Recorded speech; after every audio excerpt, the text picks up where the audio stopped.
So the biggest error that I'm seeing on court is when players are swinging at their volley. And that's a really big problem because when we're swinging at our volley, even slightly, that's going to significantly decrease our timing. So let's think of it this way. When we're hitting a ground stroke, I like to call the baseline the red zone. And when we're in the red zone and we have to hit our ground stroke, we have a lot more court to cover. However, we have a lot more time to move into our swing.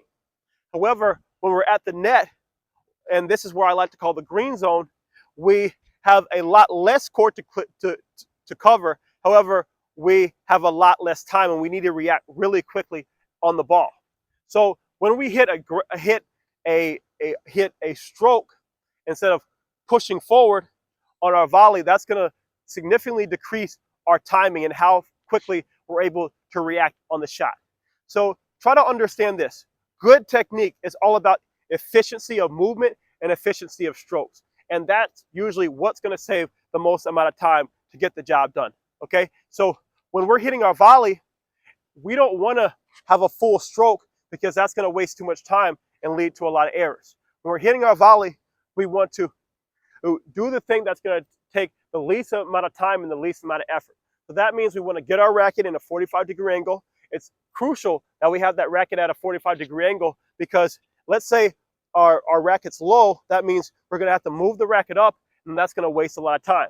So we want to get that racket up at a 45-degree angle so we can simply turn and then move into the ball and push or step. Okay. Also, if we have that racket low, that means we're promoted to hit a volley low as opposed to a volley high. Okay. Ideally, we want to have what we call good volley position and move into our volley like this. Okay. So first step to having a well-timed volley is having that racket at a 45-degree angle. All right. Then the next thing that I want you guys to try to understand is that the volley is a pushing motion where we step forward. Okay. So if you have trouble simply punching that volley or understanding it's a pushing motion, try to understand it's a stepping motion. Okay, so what we're going to do with that volley is, okay, racket's at a 45-degree angle, we're going to turn and then step, right? And then we want to make sure we have we're connecting with the volley high, okay? All right, as opposed to low, because we're connecting with the volley low, that's going to lead to errors, okay? So try to connect with that volley high.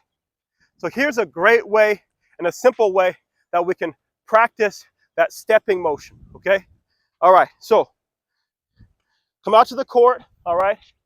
Keep things simple. Hold the racket at a 45-degree angle. Turn, step, then hold, and then count to 1 Mississippi, okay? So, all right, I'll show you guys. Racket at a 45-degree angle, knees bent. My mind's clear so I can just react in the shot.